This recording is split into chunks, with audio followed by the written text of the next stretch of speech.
So, how did Disventure Camp come into existence? The first season of the series came out a few years ago, around 2021, and it was originally called Adventure Camp. Then, Odd Nation Cartoons published the second season with a brand new cast, which ended just a few months ago. We're gonna be calling it Disventure Camp Season 2. However, since the creators have gone a very long way since 2021, they recently decided to remake the first season of the show. So Adventure Camp got deleted from canon, and a new season called Disventure Camp Season 1 is gonna be replacing it. So we could say that Adventure is the beta version, and Disventure Season 1 is the remake.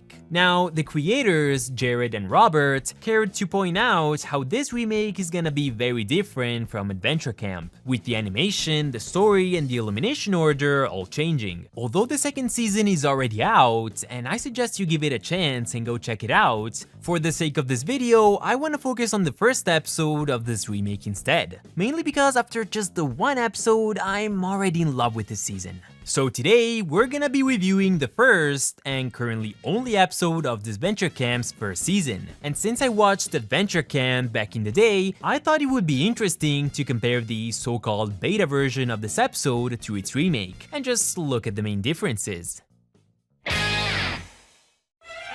The campers are introduced and divided into two teams, the purple and the teal team. In Adventure Camp, the team names were the Raging Raccoons and the Blazing Beavers, which I suppose were more in line with Total Drama Island's team names, but still, they didn't really sound as cool as the Killer Bass and the Screaming Gophers. Nothing sounds better than those names. Teal and purple are not too bad though, they still work, and after all, they're much easier to remember than the Something Muskawak and the Floating Salmon team from Pakiteo Island, so I'm not complaining. I am, however, eager to complain about the way we get to meet the characters, as they don't really get a proper introduction. We're told their names, but nothing about them, not right away at least. We have to wait 5 whole minutes before we see the campers interact with one another, and even then, not everyone really gets to talk that much. One Total Drama season that excelled at this introduction thing was probably Revenge of the Island, as the moment the cast appears on screen, every camper gets to show off their personality and/or quirks, simply saying something or interacting with the rest of the cast. It's not too elaborate, not too rushed, and you already have a clear idea of who everyone is right away. Because that does not happen here, many campers stay pretty much on the sidelines, and by the end of the episode we learn little to nothing about characters like Dan, Jake, Drew, or Ellie. Surely they'll get to do more in the next episodes, but as of now, we basically have no idea what these people are like. The campers are then told the rules of the season, which seems to be much more survival-based than your average Total Drama season. Unlike in Adventure Camp, this time around there's not gonna be any cabins, no trailers or first class either. Instead, the campers are basically just handed some supplies and sent into the wild, with the only way for them to get extra supplies being winning challenges. Not only does this make the whole experience much more challenging, but it also makes the rewards actually helpful, something that was completely absent in Total Drama, where the only potentially useful reward was the meat grinder in World Tour. Interestingly enough, this lack of facilities also highlights how there seems to be something fishy about Camp Tipiskow,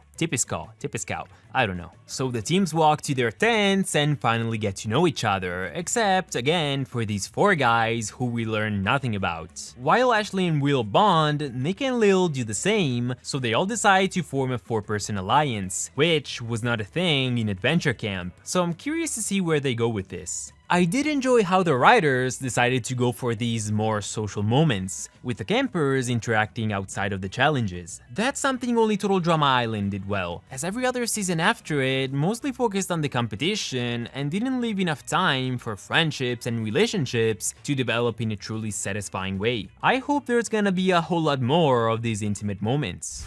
The teams are then gathered and asked to each eliminate someone, and to everyone's surprise, Gabby and Fiore are picked. Of course, those two don't actually leave the game, but simply end up swapping teams. Now, the team swap was a very good idea, admittedly, although I would have had it happen at the end of the episode at least. This way, both Fiore and Gabby could have spent a little more time with their original teammates. The cool thing about contestants switching teams on Total Drama is usually that this way, players get to interact with people they normally wouldn't have talked to otherwise, especially those who get eliminated before the merge. Like Izzy, who got to spend some quality time with the Amazons before entering Team Chris. After the swap, the very first challenge begins, and it's pretty much a capture the flag game with paintball guns, possibly a reference to the original challenges from Ice Ice Baby and Paintball Deer Hunter. If I'm being honest, I do prefer this to Total Drama Island 2023's very first challenge, as there, the rules and the instructions were way too complex, and it literally took Chris and Chef 2 entire minutes to explain how the whole thing worked. Not to mention, half of the players didn't do anything but pull a rope. Disventure Camp's first challenge instead is pretty straightforward and everyone takes part in it. I'd say it even feels more in line with the challenges in the original Total Drama Island. The purple team ultimately wins the game thanks to Fiore's cunning, but not before another alliance is formed between the girls of Team Teal. Ultimately no one goes home, as this seems to be the very first and only challenge of the season with no elimination. For a season that uses the 13 episode format, an elimination in the very first episode is usually mandatory unless you want to have a double elimination later in the game, but personally I never liked the idea of putting out someone on the very first episode. If no one goes home right off the bat, the first boot gets to stay around a little longer and can have some sort of development at least. Originally Dan was the first one out, and not even because of something he did, he was just caught in the crossfire between Tom and Gret, but because of that he didn't get to be part of the season at all. I believe he only had 5 lines in total or something. Finally, we get to see Team Purple gather around their campfire with everyone in their pajamas, and Nick with his robe. And I can't stress enough how much I like this cozy atmosphere. It gives off such cool summer camp vibes. Because of elements like this season already feels like Total Drama Island's were the successor, much more than action even. Overall, the pacing of the episode was great, and although the first 10 minutes weren't too exciting, the moment we reached the 11-minute mark, they throw twist after twist after twist at us, with alliances, fake eliminations, an action-packed challenge, and they even set up this little mystery with Fiore. As for the cast, I believe they're the strongest suit of the season. Personally, I even like them better than Disventure Camp's second season cast. One thing that really works in the campers' favor is how they're all very different from any of the other contestants we ever saw on Total Drama. I guess maybe except for Will, as he's kind of the spitting image of DJ, the strong but nice guy who's afraid of literally everything. As for everyone else though, they all feel pretty original. But what's even better is that, for the most part, they all seem like ordinary, regular, and even relatable people. They're not cartoony and one-dimensional like, say, a wizard, a Disney princess, a childish villain, or a human jukebox. What I found a bit unrealistic though is how many people fall for each other on this show. In Adventure Camp, there were just 3 couples, but here they seem to be going for a 4th one with Ashley and Will. So 8 campers out of 14 are gonna be involved in a romantic relationship. And since Miriam and Fiore are not in anyone else's age range, this means there's only 4 campers who can potentially be in a relationship, but ultimately aren't. I mean, is it that easy to find love?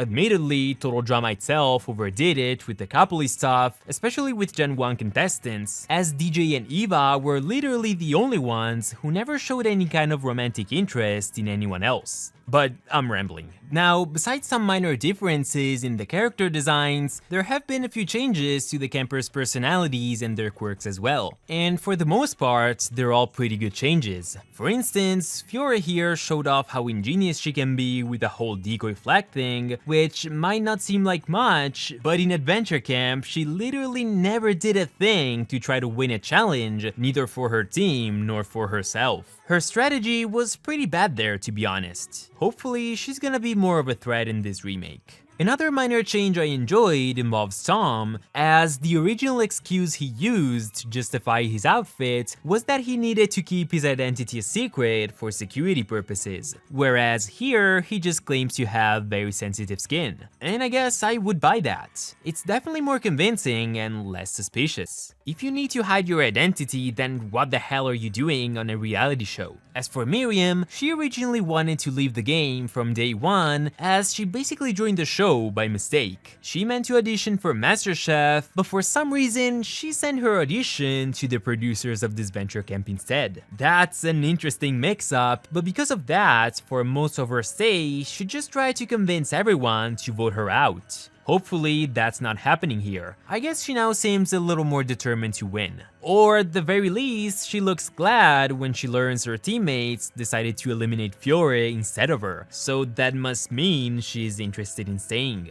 Grat in this remake isn't extremely dumb as to form an alliance with someone and then betray it in less than an hour, so that's great. She doesn't instantly make a bad impression on half of her team right off the bat, which is never a bad strategy. Heather.